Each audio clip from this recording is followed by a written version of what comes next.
চার দফা দাবি আদায়ে গণ অনশনে জগন্নাথ বিশ্ববিদ্যালয়। বিকেল 3:30টায় শুরু হয় এই অনশন। সকালে আন্দোলনে একাত্মতা প্রকাশ করেন সাবেক শিক্ষার্থীরা। দাবি আদায় না হওয়া পর্যন্ত রাজপথে থাকার ঘোষণা দেন তারা। সেই সাথে সব ধরনের অপচেষ্টা রুখে দেওয়ার ঘোষণা শিক্ষক সমিতির। অলিউল রনি রিপোর্ট। এ অনশন বৈষম্যের বিরুদ্ধে, এ অবস্থান অধিকার আদায়ের। 52 কিংবা 25, রফিক থেকে সাজিদ, দেশ ও দশের কল্যাণে কখনো কার্পণ্য করেনি জগন্নাথ। বিশ্ববিদ্যালয়টি জানে না মাথা নত করতে, বরং সর্বদাই ছিল সম্মুখ সারিতে। তবে প্রাপ্তিতে বরাবরই বৈষম্যের শিকার। অর্জন যা সবটাই রাজপথের আন্দোলনের ফসল। 4 দফা দাবিতে বিশ্ববিদ্যালয়টি আবারও রাজপথে। তৃতীয় দিনের মতো চলছে আন্দোলন। সকালে আন্দোলনের সাথে একাত্মতা প্রকাশ করেন সাবেক শিক্ষার্থীরা। তুলে ধরেন দেশ গঠনে জগন্নাথ বিশ্ববিদ্যালয়ের অবদান। সেই সাথে কামনা করেন দাবি আদায়ে সরকারের নমনীয়তা।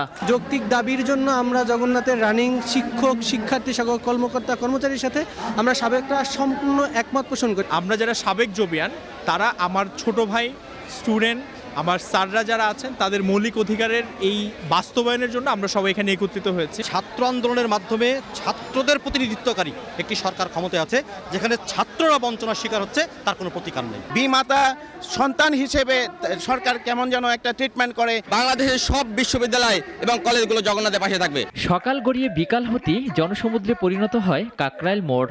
3:30টায় গণ অনশনে বসেন শিক্ষার্থীরা। সবাই সোচ্চার বৈষম্য রোধে।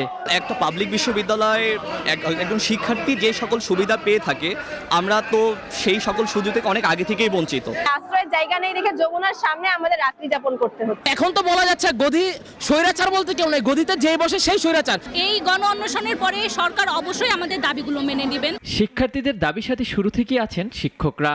সমালোচনা করেন যৌক্তিক দাবি আদায়ে সরকারের উদাসীনতার।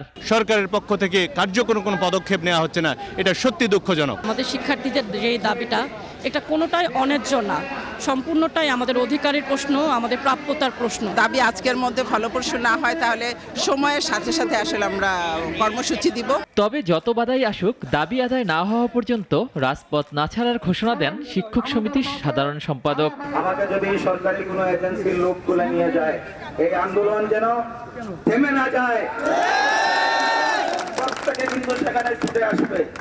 এবং আমার সাবেক এবং বর্তমান শিক্ষার্থীরা যারা এখানে আছে, আমার শিক্ষক মন্ডলী, কর্মকর্তা, কর্মচারী যারা আছে, আপনারা আপনাদের ফেসবুকের মাধ্যমে সবাইকে জানিয়ে দেন, কেউ যেন ঘরে বসে না থাকে, সবাই যেন এখানে চলে আসে। আমাদের জীবন মরণ সমস্যা আমরা সম্মিলিতভাবে মোকাবেলা করব। তথ্য ও সম্প্রচার উপদেষ্টা মাহফুজ আলমের মাথায় বোতল ছোড়া কাণ্ডে একজনকে আটক করে জিজ্ঞাসাবাদ করেছে ডিবি। জিজ্ঞাসাবাদ শেষে তাকে তার অভিভাবকের নিকট হস্তান্তর করা হবে বলে জানিয়েছে পুলিশ।